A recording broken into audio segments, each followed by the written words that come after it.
Hey everybody, this is Mike with the One Stop Co-op Shop, and I'm here with another crowdfunding preview. This time it's Kinfire, a solo and cooperative adventure game with pretty streamlined combat. And this one should be on crowdfunding today if you want to check it out. As always, we receive no compensation for our coverage. We just want to help you make an informed decision. And if you like the content on the One Stop Co-op Shop, consider supporting us through Patreon. You get early access to our videos and exclusive videos you can't see anywhere else every month. We also have a separate streaming channel with even more great content, a podcast with interviews and more reviews, and a Discord where you can come and talk to us. So I'll give an overview of the play of Kinfire first, and then show a little bit of a solo playthrough, and finally at the end of the video I'll give my impressions of the game so far. So Kinfire is a campaign-based adventure game. You'll have a different hero for each of the characters with a different deck of cards they use to perform actions, and you'll go on a series of quests, and also visit different hub locations where you can have little encounters. But the most involved part of the game is the tactical combat on these little map boards. And again, playing cards from your hand, you have a unique deck for each character, and you'll upgrade it throughout the campaign. And half of the cards in your deck are boosts that will allow you to help out other players when it's not your turn. You can only play them when it's not your turn. But those are really the basics of the game. Adventure around, have some fights, have some encounters, level up. The rest you'll see as we get into play, so let's jump in. So what you're going to see now is leading into the third quest of the game. I haven't actually played this yet. I wanted you to experience it with me, but I've beaten the first two quests, and those were really, in a manner of speaking, just kind of tutorials for the combat, and like a little bit of the adventuring. But this is the first time we've gotten a city to explore. And whenever you go to one of these places, you have a certain number of actions, which basically each let you go to a different location. So I've got 3 at the moment, but the quest that I came from said that my final action has to be to rest at the inn, and that will lead us into the next quest.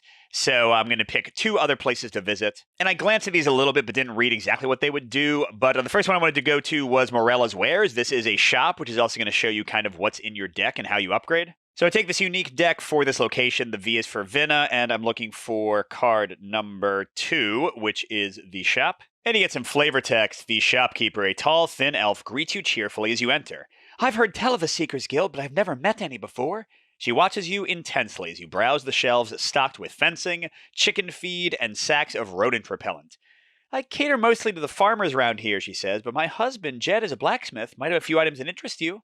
Morella leads you to the forge out back, where you find a human man with white hair and ropey muscles. She signs to him in a few quick gestures, and he nods to you before uncovering a table to show you his wares. Alright, so we've got 3 things to potentially buy: a defending blade, loyal arrow, and heavy staff. And these are going to go right into explaining the card system in the game. So there are 2 types of cards, and your deck is made up of 9 of each, so you have 18 cards. You have action cards, and generally you're going to play 1 of these per turn. Most of them are straight up attacks, either melee or range. So this is a range attack. This means it has 1 range, so you can attack adjacent. The 3 is the base damage value, and then if it has a fire around it, it's basically an aggro attack. You'll draw the enemy's attention. And then generally cards will have special powers. So this one, it's a loyal arrow. I guess it comes back to you. So it says, after attacking, you may discard any other card to return this card to your hand. Morella smiled when she sold you this arrow. Just touch a dab of your blood to the fletching, and it'll always return to you when you call it. Now, each action card is paired with a matching boost with the exact same name. You'll see that both say loyal arrow. And this is what your initial deck is made up of as well. 9 pairs of cards, 1 action, 1 boost. And boosts will have lots of different effects. And again, these are ones that you play only on other players' turn. In this case, loyal arrows boost is a +1 damage boost to another player's action. And by the way, cards also come in 3 colors, red, blue, and green. And each hero has a strict limit on how many actions of each color, actions, not boosts, because I guess sometimes, I don't know if I've seen this, but sometimes I guess they could be different colors. But yeah, they are restricted in what they have. So if I wanted to add Loyal Arrow to Fane's deck by buying it, I would get the action and the boost, but I'd have to find another pair of action and boost, one of his 3 green pairs, and remove those. So the colors are going to stay consistent. And then what else do we have? A heavy staff. So this also is aggro. It's melee, which means you have to be in the same space as the enemy. You'll see that soon. After attacking, place a stun card on each of your target's active abilities. That's ridiculous. And the heavy staff has the power to let somebody draw or discard a card. Why would you want to discard? We'll get to that when we actually play out the fight. And what was the boost for that? Oh, that's right. It was a card. And then finally, the defending blade, a 3, also aggro melee attack. Ooh, and it gives you an armor after you attack, which are cards that are going to let you take less damage. And it also gives a block to the player. So an attack, a card draw, and a block. I mean, what the hey? Let's go ahead and buy all of them. I think I'll give Fane Longstride the Bard, the Loyal Arrow. I like him having more range attacks because he's a little bit squishier and easier to get killed. And I'll replace the pair of flank cards. This is a weaker, although potentially stronger. You do more damage if there's another hero in your space. Melee attack, and then also a movement boost, but I haven't found movement to be too much of a problem, so +1 damage seems better to me. So that's going into Fane's deck. By the way, each of these is 3 gold from defeating previous encounters. I have 12 gold total for my group. And then what the hey, let's go big on my Orc Tactician. She's more of a melee fighter, and she has more shields to defend, so I'll give her the Defending Blade and the Heavy Staff, one of red and blue. And for the Defending Blade, I'll replace Knockout. I think +1 shield is way better than a single stun card on the enemy, although actually I guess it might not be. And then this is interesting. So you'll see that the Knockout boost actually has green and red as a color. Because something I didn't explain is that to boost an action, generally speaking, you have to play a boost that matches the color of the initial action. So neither of these boosts could be played on the Heavy Staff, although in this case they're actually blocking, so it would depend on the color of the enemy attack, whether you could play it to defend somebody. But whatever, even though I'm not entirely sure if the Defending Blade is better, I like new things, so we're going to go ahead and get rid of Knockout and give it the Defending Blade. I think these cards just go to, like, your supply, though, so I could always, like, at a future in-rest, change them back out. But then this one I'm super happy about. The card I'm going to get rid of to get the Heavy Staff is Surround. It's 2 damage and add 1 for every other hero in your space. Probably great in a 3 or 4 player game, but with only 2 players, most that's ever going to get to up to is 3, which is the base for Heavy Staff. And again, this like stuns everything and also gets aggro, which often I want to do to protect Fane. And I mean, a card versus a block, if there's not too much difference there. But yes, so going to replace that. So there you go. Sorry to jump into leveling up as the first thing. You're like, Mike, what do I do with these cards? You haven't showed us yet. I'm sorry. We'll get to the combat soon. But no, I have one more action before I go to the inn. I can go to a Burnt Alchemist Lab, a tavern, a shrine, a lighthouse, a tea wagon. I don't know, let's go to the Burnt Lab. Approaching the burnt-out husk of the Alchemy Lab, you see the dwarven scholar you met earlier pacing back and forth with nervous energy. Sorry, this was from the previous quest. He gives you his name, Hoyt Belgar, and thanks you repeatedly. I would say fate delivered you to me, if I believed in such things. You see, I'm in need of skills such as yours. He turns a look at the charred ruins. I would like you to investigate the crimes committed here. Arson, murder, theft. This is or was my friend Mika's workshop. He perished along with it. If you can make time for such a thing, come talk to me and I'll share what I've learned so far. And I get a memory card and a quest card. So memory cards are kind of what you would think. They just kind of remind you of something that happened, and they'll often like limit you from going back to something because you've already gotten what is to be seen there. So you met with Hoyt Belgar, the dwarf scholar you saw speaking to Dar when you first arrive. Hoyt tells you of his sister's husband, Mika. Dwarf is convinced of foul play. And then we also unlocked a different quest. I think we'll still do number 3 since that seems to be the intended order. But here we go. We could go on a different quest. The dwarven merchant has asked you to investigate the murder of his sister's husband, Mika, and to recover his missing research. When you're ready to begin, you should come talk to him. So we have an alternate quest to go. So it does branch a bit starting at this point, whereas, again, 1 and 2 were sort of enforced upon us. But there we go. That's our second action. Let's go to the inn. Stepping into the inn, you're met with the smell of fresh-baked bread and can hear the gentle squeak of the water wheel turning out back. Dara, the mayor of Vinna, an owner of the inn, appears, wiping her hands on a towel. Looking for a hot meal and a room for the night? Your room and board are free here as long as you're in town. So we get to stay at the inn. If we had any status effects like negative cards left in our decks, we would get to get rid of them. We do not. And we can also change out the cards in our decks, but we just did that buying items. So we're done with the town of Vinna for now. We could come back here probably after the next quest and explore a little bit more. But let's get to the actual quest and show you what adventuring and combat look like. So at least in this current prototype, everything could and probably will change. Each quest has like its own little folio with like boards for the monsters. We won't see those yet.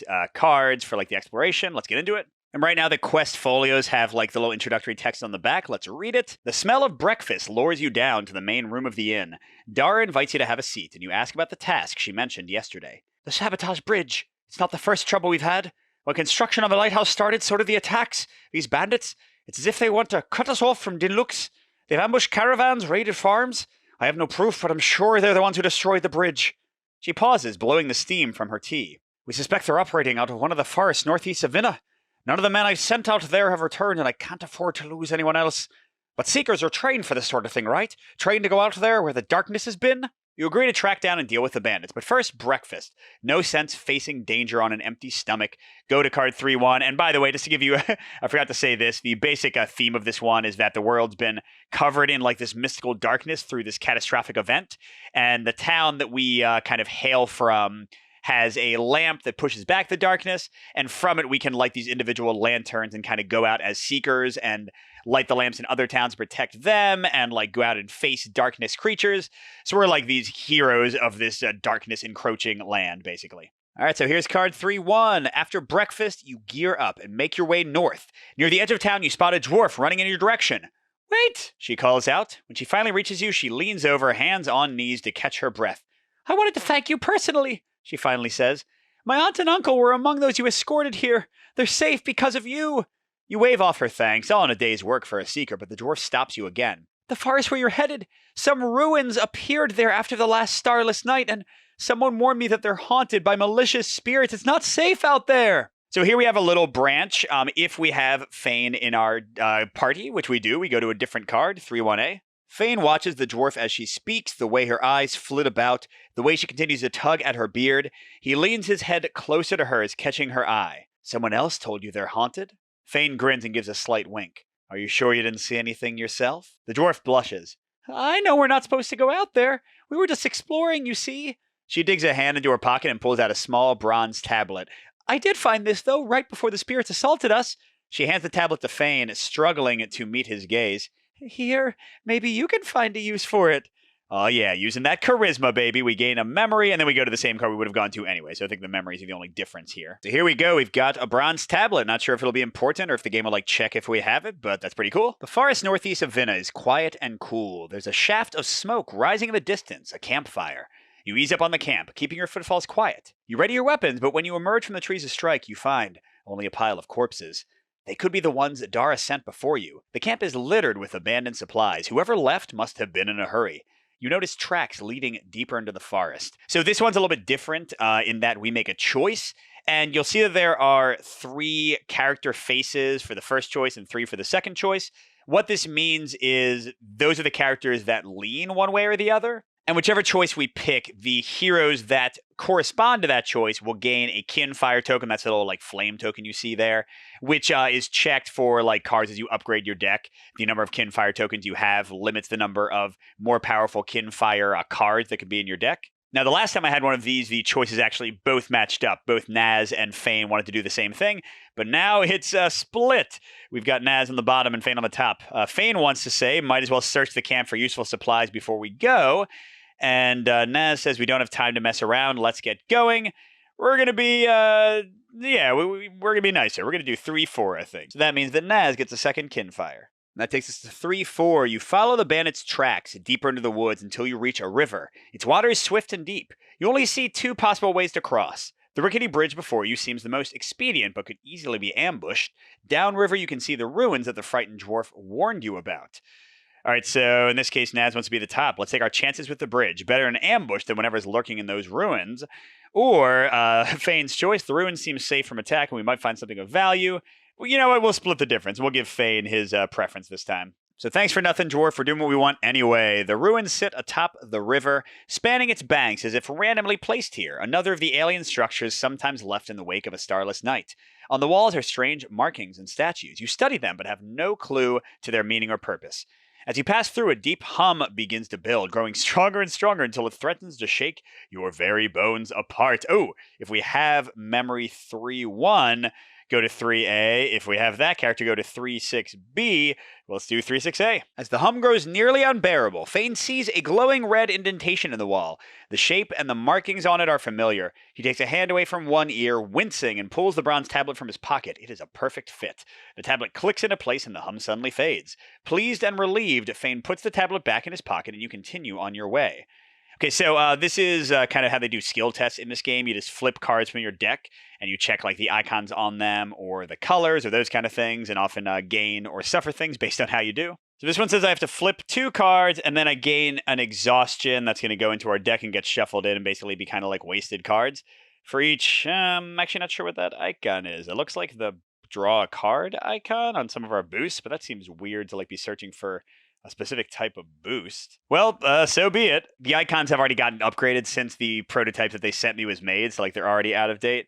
Okay, so that's not a boost, and that's not a boost. I'm sure I'm totally doing this wrong, and I'm supposed to be looking for something different. But either way, Fane's getting 2 exhaustion cards, which are going to just kind of jam up my hand and cause damage when they go away, but when I rest at the end, I can take them away, and sometimes other effects will get rid of them too. Okay, and then Naz, actually got one of the cards that I think I might be looking for, but her second one is not, so that's 1 exhaust for her, I think. But hey, it could have been a lot worse, and we go on to 3-7. The bandits' tracks end at the entrance to an old mine. What, we found bandits' tracks? Maybe there was a little bit of a misconnect there. Steeped in history and past lives, it appears unchanged by the darkness. Carefully you approach. Do we have memory 3-2? No, we do not, so on to 3-9. You step silently through the corridors of the mine, careful to avoid any traps until you come across a camp lit by luminous green moss. The bandits are reclining against some rocks and drinking from brown bottles, but their weapons are nearby. You take your positions and then attack simultaneously. All right, so it says gain 2. Oh man, what were they called? I think they're like fate points or something. But basically, these are tokens we can use throughout the battle to give us better initiative draws, as you'll see. Oh, and then holy crud, each bandit begins the battle with a stun card on each of their active abilities, so they're going to miss multiple turns. I love it. Okay, so we open the atlas to map 4 and go to 311. So the same atlas that shows the town will also be our combat stuff. All right, so it looks like we're going to have the 3 bandits there. And generally speaking, based on how you progress through, like the beginning of the encounter is going to change how the enemies get set up.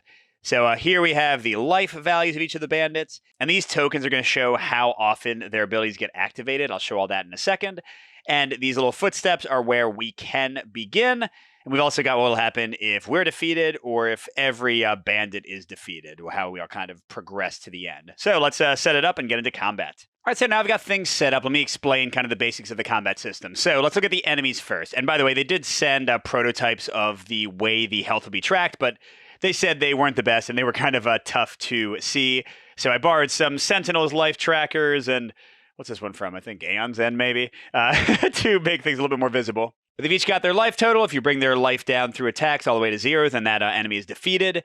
They've each got numbers 1 through 12, and also, you can't really see it, but this little darkness icon here. And each of those is assigned to one of 3 ability lines. And the exact same 1 through 12 and darkness tokens are in this little initiative bag here. And each turn of the game, I'm going to pull out a single token, and it'll show an icon that will either correspond to one of the enemies and a specific type of action they'll do. So it won't only tell me who's activating, but what they're trying to do. Or it'll be a token for one of the heroes, or they have these heart-shaped tokens that let us choose which hero activates. So it's a little bit like, I guess like the activation deck in Aeon's End, or the Tales from the Red Dragon Inn, the dungeon crawler we covered, I think it was the end of last year or early this year. Similar initiative system there. Now, when enemies activate, they'll generally try to attack their target. At the start of the battle, their target is based on their different preferences. So Coralie, this big sword guy, he wants to attack the person with the least shields. That's going to be Fane, the bard. So we put Coralie's little targeting token on Fane to show that he's getting attacked by him. Lars, this crossbow-wielding dwarf, on the other hand, wants to focus on the person with the most shields. So that's going to be Naz. And I'll show you the shield stuff in a second. And then finally, Mo with the big axe wants to attack the person with the least heart, so that's going to be Fane again. So Fane is getting doubled up on. We need to change that pretty quickly. And as you saw, the card told you where to set everybody up, and I chose to have Naz closer and Fane further because, again, he's better at range combat and also squishier if they attack him. Now, as for us, our setup is not much more complicated. So first, you'll see that we each have a shield value. That's how many armor cards we draw to our hand automatically. So Naz has 2 and Fane has 0. Yikes. We also have our health value. Because we're playing with only 2 heroes, they balance it by giving you more life to start. So Naz has 20 and Fane 18, 5 more than the starting value. They also each have a lantern card, which is like a super powered ability. They get this each time they have to refresh. Basically, we're going to have a 7-card hand, and whenever all the action cards, remember there are actions and boosts, actions used on your turn, boosts used on other people's turns. Whenever all the actions are gone from your hand, you're going to discard all your cards, draw a new hand of 7, and get your lantern activated. It becomes like another more powerful action card available to you. But yeah, to that end, they're each going to draw 7 action cards, and then, of course, Naz will have her 2 armors along with it. And it's smart to quickly divide them into boosts and actions. So Naz got only 2 actions. So hopefully Fane goes a little bit more at first to give her the chance to use them. But Fane, in a way, did a bit worse. He also only got 2 actions and 4 boosts and one of the exhausted cards. So if he can find a way to discard this card, like through Naz playing one of the card boosts on him, because as I had mentioned, this kind of boost lets you draw or discard a card, so you can get like rid of negative things like this, then nothing happens. But if Fane runs out of the 2 actions that he started with and has to refresh his hand, when he discards the exhaustion, he'll take 1 damage automatically. Not the worst thing in the world, but not ideal either. So that's basically it, and I'll show you how a turn goes as I draw the initiative tokens, but it's a very straightforward game, so you'll see the rules aren't too tough. So first to activate is one of the bandits with a 12. And that shit goes to this little spent area. The bag will get refreshed and everything will get shuffled back in when these 4 slots right here are filled. Both the hearts that become wilds, where we pick who activates for the heroes, and the darkness ones that'll activate Mo. The tokens with this symbol, those go up there, and again, when it's all full, they reshuffle. So let's see what Mo does. 12. Spread out, you fools! Return any monster chits numbered 1 through 12 to the bag, then every bandit gains 1 heart. Hey, you know what, Mo? You go ahead and return all your tokens to the bag and heal, because you didn't do a dang thing. Yeah, so no attacking with that one. We'll see a more active activation probably next. And yes, indeed, I got a 1. This time we're hanging with our friend Corley. The bandit pulls strength from within, roaring and surging forward in a blur, attacking every hero in reach. Oh, wait, crud. Remember the beginning of the mission where they said to stun all of their cards? So you have these status cards. There are 4 types, and each of them has a hero side that goes in your hand and messes with what you're doing, or a stun side that's actually placed over enemy abilities, and all of these go off whenever the enemy tries to activate that ability. And then they get discarded. In stun case, it says that an enemy can't attack when they activate. So Corley's still going to do everything else for this activation. It says give a hurt status to every hero within 1 space of Corley. Corley then triggers his middle ability, but gains area of effect damage to its range for the attack. So that's going to get rid of this stunned and this stunned, but he's just going to move. He's not going to actually attack this turn, but we will take the hurt status effect, although nobody was within 1 of Corley, so that's not going to happen. And that also means that Mo got rid of the stunned effect on his number 12, but that also wasn't an attack, so it didn't actually do anything. So Corley's activating, and he's currently focused on Fane, which means he'll ignore everybody else. They can move 1 before their attack unless the ability says otherwise, and he just runs straight towards Fane. It's very straightforward. You can't reach Fane. You have to be in the same space to do a melee attack. And the fact that it was an area of effect attack, so if he had moved in here, he still wouldn't have attacked because he hadn't reached Fane. But let's say we were both in here, then if he moved in, he would have done his little 5 damage attack to both of us. So yeah, the stun didn't actually really matter here because he never would have reached us anyway, but that's okay. All right, next token is Darkness. Dang enemies. So that's our first one of these. That's going to activate Mo's first ability, although he is stunned. Get him, you idiots. All bandits, including Mo, trigger their middle ability. Resolve them in order from left to right. I do not like you, Mo. And again, I don't think the stun actually does anything because he wasn't attacking with that ability. All right, so from left to right, Corley's going to run in, but he still can't actually reach Fane. Thank God I put him far away, so there he goes. What's Lars doing? Sneering, the bandit fires off a bolt at its target. Okay, so it's a range attack, which means after he moves 1, he just has to be adjacent. So I think he is going to hit Naz since he'll be within 1 range of her. And it's got a star, so it's 2 damage, plus 1 damage per other bandit in the target's space. Oh god, and this attack ignores shields? So this is the worst for Naz in multiple ways. But remember, he's stunned, so he's not actually attacking, thank god. So he moves here. He would have done a 3 damage attack on Naz, ignoring shields, but he doesn't do anything. And then finally, Mo, also stunned. Oh, a wise guy, eh? Oh, man, is this Curly, Mo, and Larry? Oh, yeah, Lars, Corley, and Mo. Okay, it's a Three Stooges joke, everybody. It took Mike way too far to figure it out. So, 2 attack, but it's plus 3 per other bandit in the target space. Whoa. But we don't actually care because it's a melee attack, and he didn't reach his... And actually, Fane is his target, so he wouldn't have reached Fane anyway. But, I definitely feel like Mo gotta die ASAP because he's the most annoying one activating the other people. I don't like him being a leader. All right, let's see if we finally get a turn. No, it's Mo again. It is his basic attack, but he's still going after Fane. We'll just have him go here. He doesn't get his 2 plus 3, 5 damage attack against Naz, thankfully. All right, and 6, that's Lars's. Oh no, Lars's crossbow attack, ignoring armor. So to show how armor works, it is a forced card. You have to play it when you're attacked. I mean, except in this case where it's ignored. And you subtract 1 damage from the attack for each armor in your hand when you play it. So the first time Naz uses her armor, she would take 2 less damage. The second time, 1 less damage. And then her armor would be gone, although each time you refresh and get a new card, new 7-card hand, you get your armor allotment back. But here, none of that matters. Naz is just taking 3 damage, 2 plus 1 for the guy in her space. Unless... Oh, really? Okay. Fane has 3 damage boosts and 1 card boost. All of these can only be played when a hero is taking an action, in this case, Naz taking an action. So he has nothing to block damage for Naz. Naz herself has a blocking card, but she can't play it on herself. Oh, no, she does have this. This is a redraw token action. So, like, if I draw a token that I really don't like for an enemy, I can draw again. This goes back in the bag.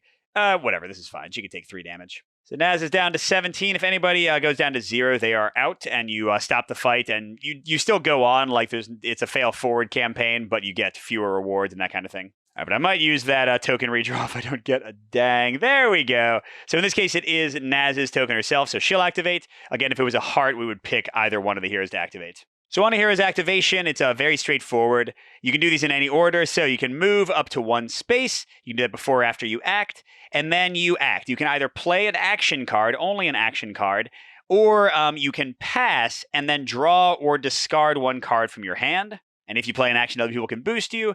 And then again, after you act, if you have no action cards left in your hand, you get rid of all your cards, you get a new hand of 7 cards, you get your shields, your armor back. And you also charge your lantern to get your special ability activated. So yeah, Naz is going to run right up to Mo. Hello.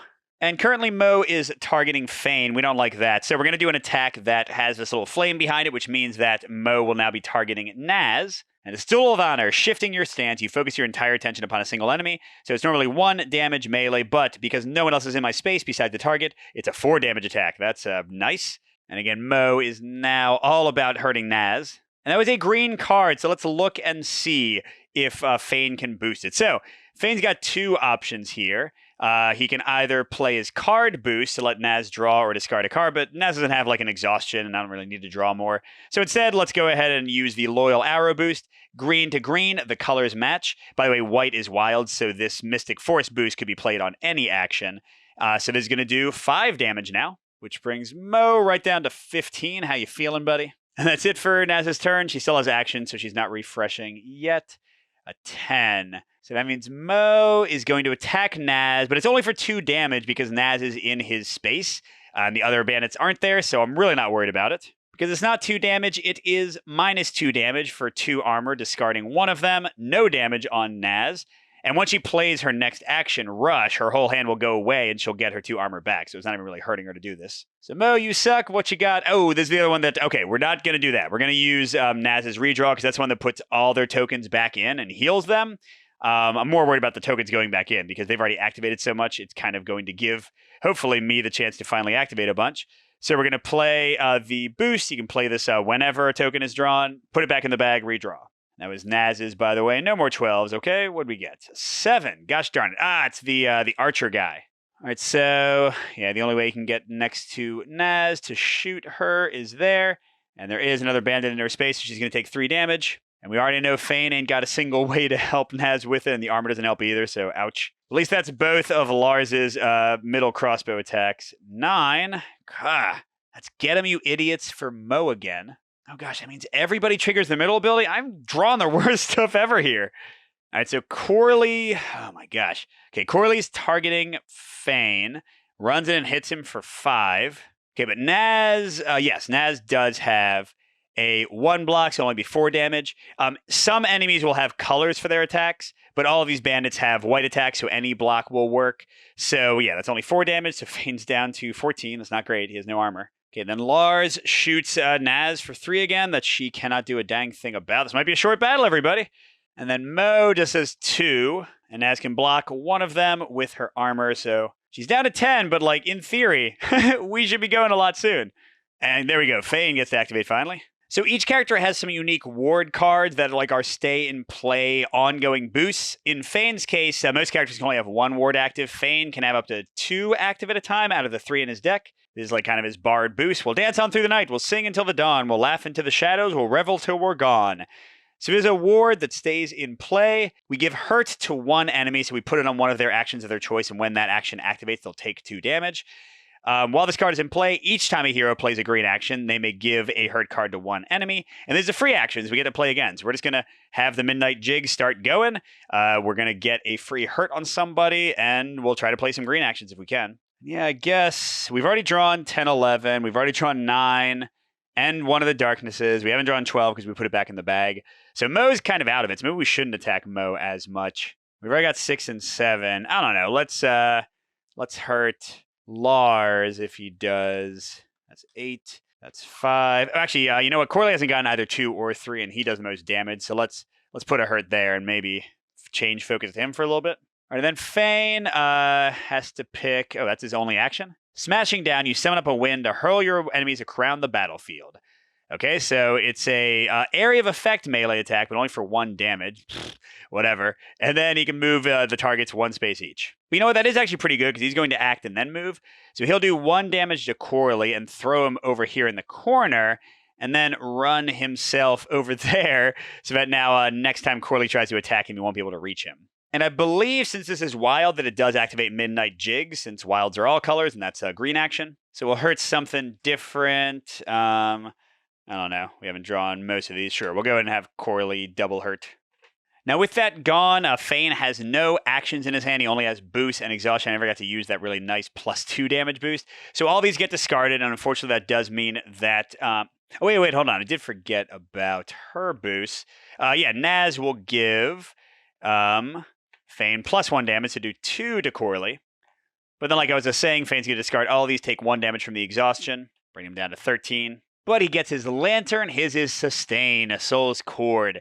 It's a 4 damage aggro, getting their attention, melee or ranged attack. It also causes hurt, and then he takes another action, and it flips down until he refreshes again. It's just another action card, so we can use it instead of any other action on his turn.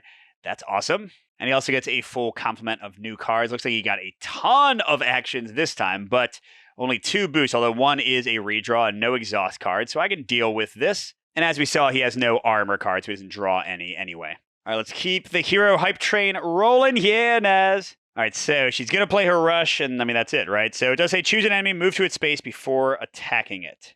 Ooh, this is kind of cool. So she can teleport over to Corley while both these guys are still targeting her. And that'll at least keep Mo from attacking her for a little while. I mean, she can't really get away from Lars too easily. But since this is not an aggro card, there's no fire, Corley's still going to be running over to try to kill Fane.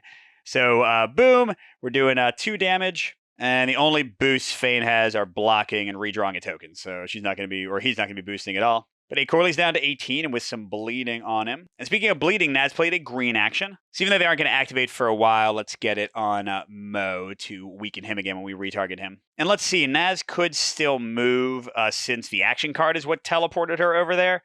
So let's do it that way. I guess Lars wouldn't benefit from the +1 damage while Corley's in her space if he somehow gets his crossbow attack again.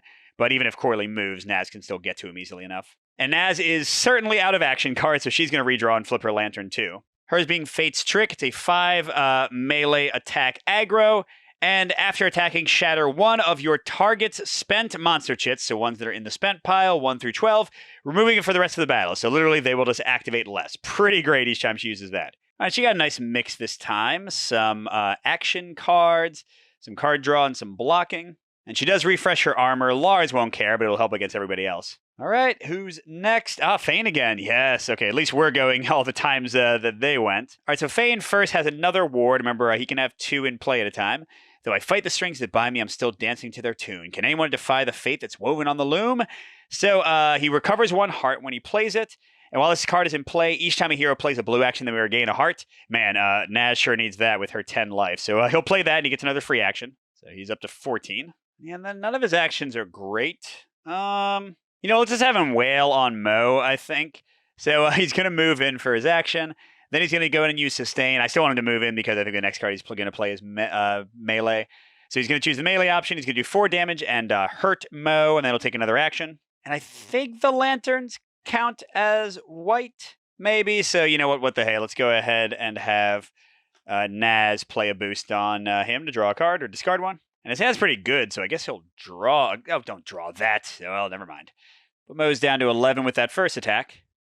Although he's definitely pissed at Fane and targeting him now. And then he's hurting Mo. I mean, again, all these tokens are out. I guess the 12 isn't, so what the heck. We'll put it there in case it comes out again. Oh, and I guess if the lantern counts as a white, I think, do all of his wards activate? Do I get to hurt somebody else? Here, Corley. Maybe he also heals? I'm not 100% on that, but whatever. And we can still play another action. Blade Storm is going to hurt him and do 2. Oh, and then I can also move afterwards, which I don't know if that really matters. Or the Loyal Arrow where I can discard. I mean, that's more damage. Ooh, or Stun. Although all of Mo's cards that just attack normally have already happened. So yeah, let's do Blade Storm so we can do 2 damage. We already got Mo's attention. We can move. Oh, and when moving, you bring the enemy with you. I don't know if that actually matters. I guess we can get further away from Corley. Although, not really. And then we'll hurt him as well. That was a blue, so I'm healing again. And Naz is going to play a card boost to get rid of the exhaustion I drew without taking damage. Mo's down to 9. And also max hurtified. And yeah, I don't think moving would matter much, because right now Corley would be 1, 2 away. Oh, actually, I guess if we move 1, 2, 3, 4. Oh, wow. It would like really take him a long time to reach us. Okay, we'll avoid Corley for a while. All right, and wow, next is Fane again. Sometimes when it rains, it pours. Wait, no, that's the opposite, right? Rains, it pours is a bad thing. In this case, I'm murdering people, so it's good. All right, so I don't want to play this ward because it would get rid of the ones I already have, and I don't need to do that. Oh, wait, you know what? I think that's right. I think when you play a card, you pick what color it is if it's multiple colors. So I would have either done the hurt or the healing from my white lantern action. That's right. Okay, so we'll just say I didn't get the healing since Fane's already almost fully healed. Yeah, you know what? I think I'm actually going to play coordinated attack. And then each hero in your space, including you, may draw or discard a card. I'm going to get rid of the Battle of Fate because I want to play another ward. And that means once I play my Loyal Arrow, I can refresh again because I just want to get my Lantern back. So that's going to be 2 more damage to Mo, and I'll get to put a stun card on him, and I'm discarding Battle of the Fade, and I can say it's blue to heal 1. Heck yeah. And now that I know how Mo works, we'll actually stun an ability that can hurt me. And all right. No, we don't do that. We're not putting all the enemy things back in. We're not healing everybody. Boost, Fate's Lament, get out of here. 12, we don't want to ever draw you. I mean, the only thing is I wouldn't mind drawing it so that Naz could use her lamp or lantern or whatever to destroy it, but not today. Instead, ooh, we got a heart. Let's have... Naz has her lantern, and she's right next to Corley, who's ready for her hurting, whereas Mo can't really do much anyway. So yeah, I'm going to have Naz go. Ooh, and Naz has her ward, Tidal Force. While in play, when Naz moves, she can move an enemy in her space along with her and give that enemy a hurt card. Oh, wait, crud. Ah, man. I've been doing the wrong card for all these. They're supposed to be weak cards. Are all of them weakness? Midnight Jig is weakness. Okay. Shoot. So I don't think they've actually triggered any of them, so it doesn't really matter. And maybe one of them was hurt. I don't know. But yeah, these are weakness cards, which means when they attack with that action, it does 1 less damage.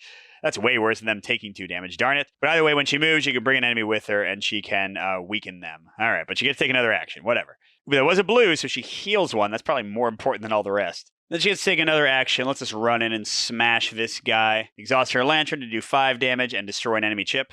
Although, you know, it does focus Corley on her, and right now Corley's going to run halfway to Timbuktu, so never mind. Let's change and be a little bit smarter and attack Lars, who's actually focused on her. 5 damage is going to mess him up pretty good. And the only Lars chips are 6 and 7, so we'll just get rid of one of those. And yeah, Fane can't boost it all, only has a block. All right, so they're getting them all hurt. Okay, Fane's up again. Let's keep it rolling. And not much choice here. Fane only has a single action. It is a melee attack, which means he has to get out of Mo's space. You cannot attack in your space. So, yeah, not much choice here. He's going to move. He's going to play Loyal Arrow. He could discard another card to get it back to his hand. He doesn't want to. He wants his lantern back. So it's just going to be a straight-up 3 damage to Mo. Okay, brings him down to 4. And that is a green, which will let me put a weaken on Mo, but Mo's already weakened on every action. Oh, no, that's right. That one lets you put a weak on anybody. I'll put it on the dwarf's action. And refresh time, we get our lamp with our free attack back. We only got 5 cards left. We're going to have to shuffle, maybe get exhaustions back. Yep, they hate us. There's an exhaustion. Although, okay, we got like some damage boosts, some blocking. Only a couple actions. We can use our lantern, like do a few more actions, and then just get it right back and just lantern again and again. And speaking of lanterning, let's see what happens right here. How many of our actions is that in a row, Naz? Ooh. You got the Deafening Blade, Shattering Blow, Heavy Staff. I mean, all these are awesome. I love this one. Shattering Blow. After attacking, place hurt. This is actually hurt this time. On each of your target's active abilities. So that means Lars will take not only 4 damage, and he's already focused on her, so it doesn't matter, but will be taking 2 damage each time he activates any of his abilities. We're doing that. And again, I can't move, but she's already in his space. Although sadly, red's the only color she doesn't benefit from doing. So yeah, he's got so many status effects, it hurts. Down to 9 life. Although, will he ever activate again in the entire game? Who knows? And there we go. I knew we had at least one boost. So Fane will add 1 damage. So Lars is down to 8. Mo's down to 4. And Corley is all the way up at 18. So, yeah, he's the only one who's really still tough. But he's also way far away from his target, so we're not really worried about it. 12, haha. Guess what, Nazdrew? You'll never activate this token until I die. Of course, maybe I'll just get a double draw of it. 8. Yeah, it's actually an enemy. Oh, it's actually Lars. So Lars takes 2 damage from being hurt. He's down to 6, and he can't attack this turn, although maybe he won't want to anyway. The bandit cautiously keeps his distance. Remove all status effects from Lars. What? Lars refocuses and then moves to the space nearest to his target that has no heroes in it. So refocus means that they check their AI again. They never do that unless an effect says refocus. Usually each enemy has 1 of those. So he's going to refocus on the person with the most shields, which is still Naz. So that's fine with me. And then he's going to move to a space with no heroes in it. I don't want them to group up. And I think I want to be killing Corley soon, so let's have him go there. So that was actually a pretty innocuous activation, except for him getting rid of all the status effects we worked on. 4, that's Corley. What the heck is he doing? He's stunned, so he can't attack. He's also weak. Seems like we all have similar things like this. Remove all status effects from Corley. He refocuses. Lee's shields, though, is still Fane, so again, they're not even changing their stuff. He does heal 1. That's slightly annoying. But again, really not the end of the world. They are still near death's door. But there's a darkness. And this one is going to hurt, because this is where he activates all of their middle effects. And I don't think I have any... Nope, I don't have any token redraws to stop it. Now, he was weak, which means he's going to do -1 damage this turn, and then his own attack. So he's definitely not attacking. The weaknesses don't matter. He was stunned. So he'll just move towards Fane. I know it's supposed to be from left to right, but whatever. He's not doing anything. Corley will move towards Fane, and Lars will shoot...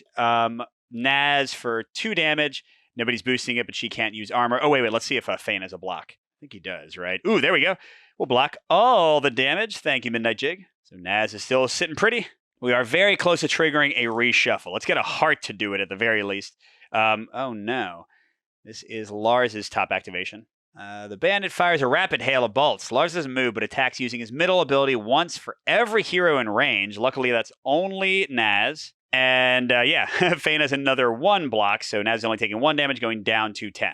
Could have been a lot worse. All right. Oh, there we go. A heart. So this is going to trigger a reshuffle of everything, so all the abilities are back in play, but we do get to activate somebody first. And yeah, I think that's pretty obvious. Mo's about to get all his crap back, and he's only got 4 life, so let's have Fane go and just kill him. Now, all of his tokens get reassigned back to the other, split among the other villains. So they'll still activate the same number of times, but I think Mo's ability, this top one especially by far, is the worst one in the game, so let's ditch it. All right, so step 1, we're going to use our 1 move. We're going to play Sustain, do 4 range damage to Mo, weaken him, who gives a crud. We take another action. He's going to focus on us, but he already was, and he's also dead, and we'll call it a blue card, so we heal 1. All right, now I don't remember. I know you split them as evenly as possible, but... So there's 5, so I guess 2 and 3. I feel I don't know. I think they had more explicit rules for these, but the rule books are all PDFs, and I'm using my phone to record. So whatever. We'll just do like this kind of a thing. And then, sure. Here you go, Lars. Refocus more often. I don't know. But yeah. Bye, Mo. But Fane's not dead. He gets to take another action. We're going to do a Bolt of Confusion. It'll add the trapped effect to somebody. I'm going to put it on Corley for his big attack, and that'll mean he cannot move, so he'll basically waste his attack. It'll do 2 damage, and then he can refocus the target on any one of his choice. I think he'll still keep Corley focused on himself, because I don't, Naz is much closer to death. So that'll bring Corley down to 17. Naz doesn't have any boosts, unfortunately. I just realized both his top and his middle ability both activate his middle attack. So that version's slightly worse, so sure. And except for the number 6 that I destroyed, let's shuffle these back in. Anything goes. By the way, I haven't... It says fate tokens. Yeah, Mike, they're called fate tokens. It's on the board. I haven't talked about how fate tokens are used. Before you're about to draw, if some characters are literally about to die, you can get rid of one of them, and then you draw 4 chits, and you pick which one you want to resolve. So you can almost guarantee you'll get a hero turn or not get a really negative enemy action out of the turn. Oh, but there's a pretty negative enemy action. Although, actually, I made that Lars's one where he just gets rid of all status effects. He doesn't have any. He refocuses. He's still going to focus on Naz. He moves to a space with no heroes. He's already in a space with no heroes. So I think he does nothing, I think, unless I cheesed that and I wasn't supposed to put that token there. 12. What is 12 now? Oh, crud. Lars attacks every hero within range. So that's 2 damage on each of us. And that ignores armor, and neither of us has defense boost left, so oof. That's Naz down to 8 life. So 12 continues to be terrible as a draw. Dang it, 11. Oh, that's Lars's move and get rid of status effects again. I mean, hey, way better than Mo doing some craziness, right? 4. That's Corley refocusing, but again, he's still on the same person. Or actually, I guess we would get to choose, because Naz doesn't have any armor left. Does she really have no armor left? Did I forget to get it? Well, either way, that's fine. But yes, he doesn't do much except for healing 1. Okay, 3. Is Corley healing 1 again? Really not a big deal. But now let's get some hero chips. There we go. Let's have. Really want Naz to get her armor back, so defending blade would get her 1 shield. And she can get closer to killing Lars. Yeah, I like that. So she'll move in, but Corley's still focused on Fane, so that's fine. She'll do 3 damage to Lars, so he's down to 3 life. And she gets an armor in case she gets attacked any second now. That was a red card, no boost. Unfortunately, Fane could have done a card, but it wasn't a green card. All right, next, is Naz again. So I guess she's going to use her heavy staff. This is actually kind of interesting. She can kill Lars, or she can put a stun token on every one of Corley's abilities, because most of his abilities that haven't gone yet are attacks. That seems better. Even though it will focus Corley on her, he won't be attacking her, hopefully, for a while. So we're going to do that. That brings Corley down to 16. Still no boost from Fane. And yeah, becomes fully 100% stunned. And she is going to refresh, so she does lose her extra armor and just go to her normal 2 armor. She takes the damage from the exhaustion. She's down to 7. But she gets her lantern again. All right, she got her heavy staff and her defending blade back. Actually, a lot of the same stuff. She did get her exhaustion. See how this goes. Okay, but Lars is about dead, so this is going to be like really hammering Corley. That's the one that makes Lars move. Ha ha ha. Although, wow, we're about to shuffle again already. Give me a break here. 5. What's that right now?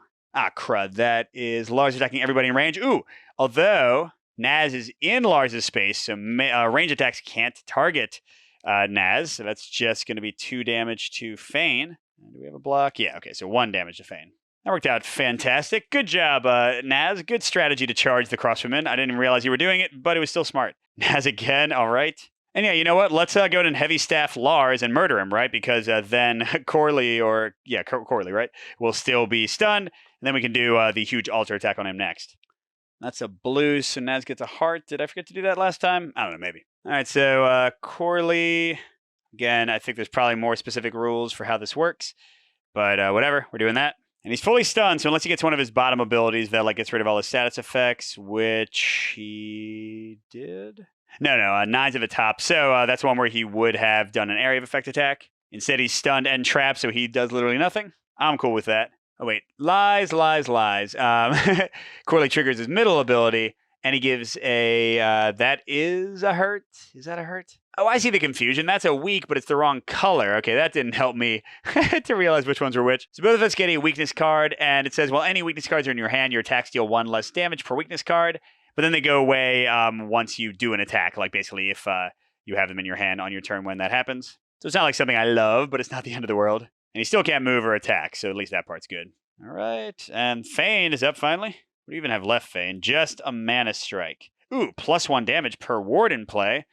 Let's do that. So that's going to be 4 damage. Oh, wait, ward in play? Are those his wards or just anyone's? I guess maybe it's anyone's. That'd be 5 damage. Although 4 damage again because of the weakness, but then it goes away. Naz can't boost it all. That brings him down to 12. I'll take it. Heals me 1 more. I did not steal aggro, unfortunately, which I would have liked to have done. Okay, and then I do have to discard, take a damage, but he draws back up to 7. Gets his lantern. All right. Got some decent attacks left. The lantern. Let's see if we can kill this guy in the next turn or 2. Oh, a heart. Okay, let's have Fane go since he... Oh, actually, what the heck? Let's have Naz go since she'll take out one of his extra tokens. So that's a 5 damage attack for her lantern. And let's see... Yeah, I don't really know at this point. It looks like 12 is one of the worst ones, so let's get rid of that. And he's down to 7 life before we reshuffle. Does she want to move and weaken him? I guess so. Yeah, she'll weaken his 5 attacks and it'll apply whether he does the top or middle ability. Oh, crud. Speaking of weakness, she was weakened, so I guess it'll only be 4 damage. But again, I don't think I remember to do this. We'll call it a blue card and she'll heal 1. So now the enemies are down 2 tokens. I'm feeling better with my chances of drawing what I want. Or I can draw a darkness. You know what? Forget that. Let's redraw because that would get rid of all his status tokens. That was a Fane's card, by the way. All right, come on now. Give me... Okay, that's also the one that gets rid of all his stuff, and he gets 1 health back. And he refocuses, which will be on Fane. Okay, that part's good at least. But yeah, still slightly annoying. I cannot get away from always drawing enemy tokens on the... Okay, there we go. Darn, I want it to be Fane. I think we could have killed him potentially. All right, we'll do a Defending Blade. Get the attention back, but she'll go up to 3 armor. Really not worried about him at that point. Ooh, and Fane can finally help, so that's 4 damage. So he's down to 5. Come on, just draw a Fane token. Oh, what the heck? We'll use a Fate token. I don't think they carry over anyway, so... Why not? All right, so we're drawing 4, picking 1. I just want a heart or a Fane face. By the way, this, the copy just sent me accidentally didn't have one of the Naz tokens, so that is also supposed to be Naz. Yay, we got Fane. So yeah, between Sustain for 4 damage and, I don't know, Loyal Arrow, Blade Storm, something, that guy's super dead. Which means we're going to read 313. The last bandit falls to the ground, wounded but still alive. You kick away his weapon and stand over him. You're well organized and well trained, I'll give you that, you say. Someone must have sent you. Who? The bandit hisses something under his breath, dark words of magic, and then laughs. I shall walk with my head held high into darkness. His body begins to shudder violently, foam bubbling from his mouth, until finally he stills. The bandit is dead. Oh, those fantasy false twos filled with... what do they always do in the spy movies? I can't remember. But searching the camp, ooh, you find some things of use. Open a copper treasure pack. That's exciting. And then if we had the dwarf character, we go to 313A. We don't. I won't show you the copper treasure pack, but, you can imagine. I don't want to spoil things for the final game. Let's go to 314. Limping back to town, you report your findings to Dara. Unsurprisingly, she's upset by these developments. It's clear that someone sent these men to torment the people of Vinna, but why? She shakes her head and hands you a bag of coin. It's not much, she says, but you deserve something. Thank you. Oh, wait, no. Was she Irish? Or some Mike version of Irish? It's not much, she says, but you deserve something. Thank you. Dara smiles weakly and returns to her post at the window, watching the horizon. Outside, the town is busy with activity, preparing for the arrival of Hierophant Selen, but the sun has already sunken low in the sky. Shouldn't the Hierophant be in Vinna by now? Shouldn't there be a new quest? So we get some more money. We get 3 city actions to explore again. We would have this sunset quest to find out what happened to the Hierophant. But we'll stop there. That is a taste of Kinfire's campaign, at least in the prototype stage. And let's get to my thoughts on the game. So first, y'all know this, but I continue to love book-based games, and I like how this one kind of does a mix of battle maps and also like exploration things. Now, the maps are not super complex. Some of them do have like conditions you get if you push enemies into places or go into them yourself. So that can be kind of cool. But the one we were on was kind of basic. But yeah, like they're not the most exciting battle maps ever, but still I like the use of the book to keep everything organized. I think the narrative portions are nice. They are very quick. I think you might have seen that in the video, but even with an entire like city turn and then like the narrative leading up to the fight, it's never going to take very long. You don't have to read a whole lot. So that might be good or bad for your group. The narrative is, I think, pretty well written. The world building is nice. I like kind of the setting they're creating, but it's also like very brief. So if you're into, like the full Midara narration or now like Oathsworn, the longer like encounters in Oathsworn or that kind of stuff, I think you might miss some of that. But if you're in for like a more streamlined little narrative experience that still tells a story and has like some branching choices, I think it does a good job there. But getting to the meat of the game, the combat, I think the character abilities are pretty interesting. I do hope that they add even more interesting choices, although they do have kind of a tightrope they're trying to walk, because from my understanding, this is intended to be more of a like very friendly, easy to get into, accessible adventure game. And I think you can see that. I'd compare it a little bit to one of my favorite ones from, I think it was last year, like near the end of last year, which was Agamonia. I think this one has similar kind of streamlined mechanics to get you through the game. But there is still some opportunity for cool stuff. Like you saw me, trading focus with enemies, pushing them out of range that they couldn't attack, that kind of thing. So I think there is some cool stuff here. I think 2 players maybe not the best way to experience the game, because as you saw, like you don't have as many boosts going off. Theoretically, with 3 or 4 players each having their hand of cards, you'd have a lot more boosts. I'm not sure, if they need to fix that or not, because they already boost 2 players with more life, and you get to activate more often. You have more tokens in the bag. But yeah, like the idea that you are paying attention to other players' turns, playing cards to help them in a consistent fashion, like keeps the cooperation front and center. I definitely like that. Also, the upgrading where you're like replacing cards in your deck and you have to like take a pair of cards at a time seems pretty cool. It's hard to tell until I see like more advanced cards and if like the boosts become like way more different and like it's more than just the action you're really deciding for. I think that could be an interesting choice as you kind of upgrade and get stronger. And you saw it happens at a pretty good clip. Like I bought a bunch of weapons and now I'm just about to open like this big treasure pack and get a bunch more. As for the enemy activation, it's been a little bit hit or miss for me. I actually liked these enemy, their AI less than other ones. I found these bottom actions a little bit dull. And again, maybe I was doing these tokens wrong. So maybe they were doing them less often than they should have. Like maybe you're supposed to go from top to bottom. I don't really remember the rule. But yeah, some of the enemies are dynamic. These three were like kind of cool. But so far from the 3 fights I've seen, like the enemy do have pretty interesting AI. But again, it's very streamlined. It's very straightforward. So that will depend on what your group is looking for. This game is maybe not going to appeal as much to like the heavy Gloomhaven crowd. Again, the puzzle playing your cards is not really that much of a brain taxing puzzle.